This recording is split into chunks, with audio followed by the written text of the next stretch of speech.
Saudara, saya berangkat saja dari putusan pengadilan. Kasus Sambo itu kasus upaya orang menutupi kejahatan dan mau menghapus kejahatan dengan mengorbankan orang lain. Intinya menurut pengadilan kasus Sambo itu Joshua ditembak oleh Ferdi Sambo. Itu putusan pengadilan. Ditembak oleh Ferdi Sambo dengan alasan yang macam-macam, tapi yang jelas dia nembak, membunuh. Nah, semula kasus itu mau ditutupi begini, begitu Ferdi Sambo menembak, dia lalu mencari alibi. Dipanggillah Eliezer, disuruh ngaku. Kamu ngaku aja, kamu yang nembak karena ditembak duluan. Nanti kalau kamu ditembak duluan, karena kamu terpaksa nembak, kamu saya bebaskan. Saya akan kadif propam, bebas, jadi tidak akan dihukum. Perkara ditutup, selesai. Nah, tapi pada waktu itu orang curiga karena olah TKP-nya juga tidak jelas. Terjadi hari Sabtu kalau tidak salah, baru diumumkan Senin, dan penjelasannya juga main-main kayaknya Kapolres. Nah itu gitu, sehingga kemudian saya sedang ada di Mekah nih. Saya sedang ada di Mekah, terus saya baca berita itu, kok sepertinya ada pembunuhan tapi kok datar-datar aja beritanya. Lalu ada seorang ketua IPW, apa namanya, Indonesia Police Watch, Sugeng Teguh Santoso. Dia berkomentar itu harus diselidiki, itu tidak masuk akal gitu. Nah, saya tertarik pada ini. Lalu saya bicara ke media dari Mekah, di telepon. Ya, itu harus diselidiki, itu tidak masuk akal. Masa ada orang tembak-menembak begitu, kemudian saya suruh selidiki. Terus muncul pengacara Kamarudin Simanjuntak yang mengadvokasi keluarganya. Dia berteriak-teriak, ini pembunuhan. Tapi setiap lapor ke polisi mental. Iya, ditampung, dijanjikan ini, iya. Setiap lapor ke polisi, nampaknya sudah ada permainan di situ.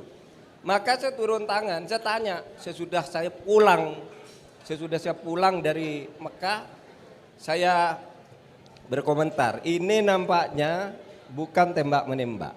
Ini kayaknya pembunuhan, saya bilang. Oleh sebab itu diselidiki terus. Saya panggil Kompolnas. Saya ketua Kompolnas. Apa yang terjadi?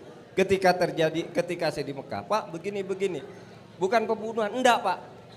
Tapi ada berita, Kompolnas itu dipanggil ke tempat Sambo pada saat diumumkan pembunuhan itu. Sambo begitu datang ke Kompolnas nangis, waduh saya terhina kalau saya ada di situ tembak sendiri. Apa terhina Bang? Pokoknya saya terhina sebagai polisi, saya terhina.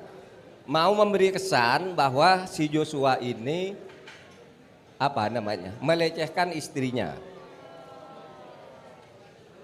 Padahal enggak. Gitu. Lalu saya tanya ke Komnas HAM, sama jawabannya.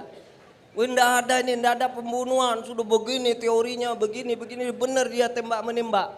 Si Eliezer juga ketika dipanggil mengaku semula di Komnas HAM itu.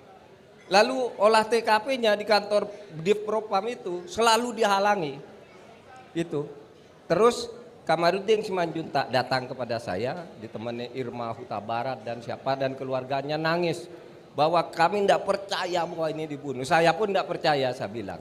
Mari kita terus bekerja. Akhirnya saya yang berteriak-teriak, ini pasti pembunuhan, selidiki. Tidak bisa juga. Akhirnya apa?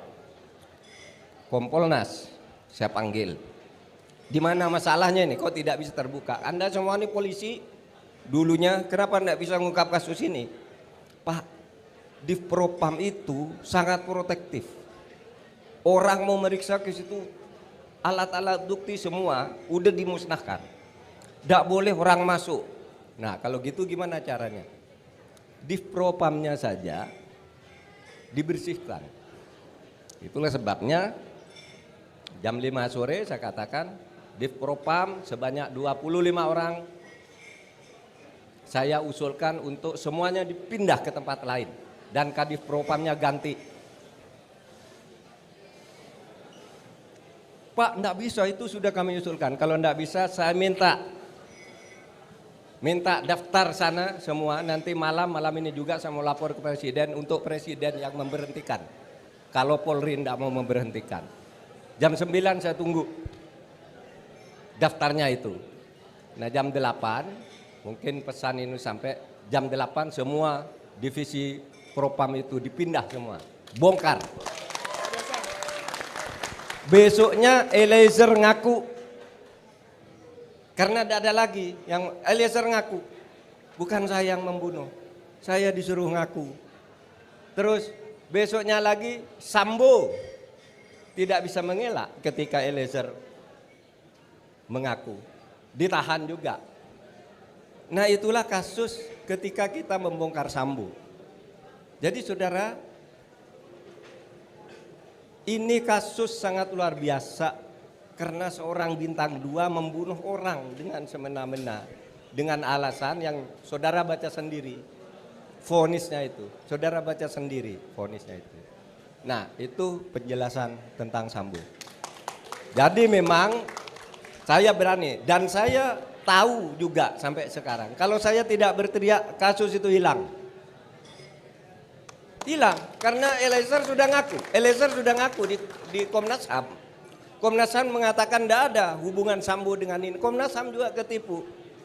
Wartawan diteleponi bilang gitu bahwa si Sambo ini didolimi, nangis gitu. Hampir selamat dia, tapi pada akhirnya dia ngaku. Ya kata Kapolri kan, kok Sambo ketika ngaku ya siapa tahu bisa gitu. Kan usaha juga namanya untuk tidak diketahui kan gitu kan. Nah itu saudara sekalian tentang kasus Sambo. Dan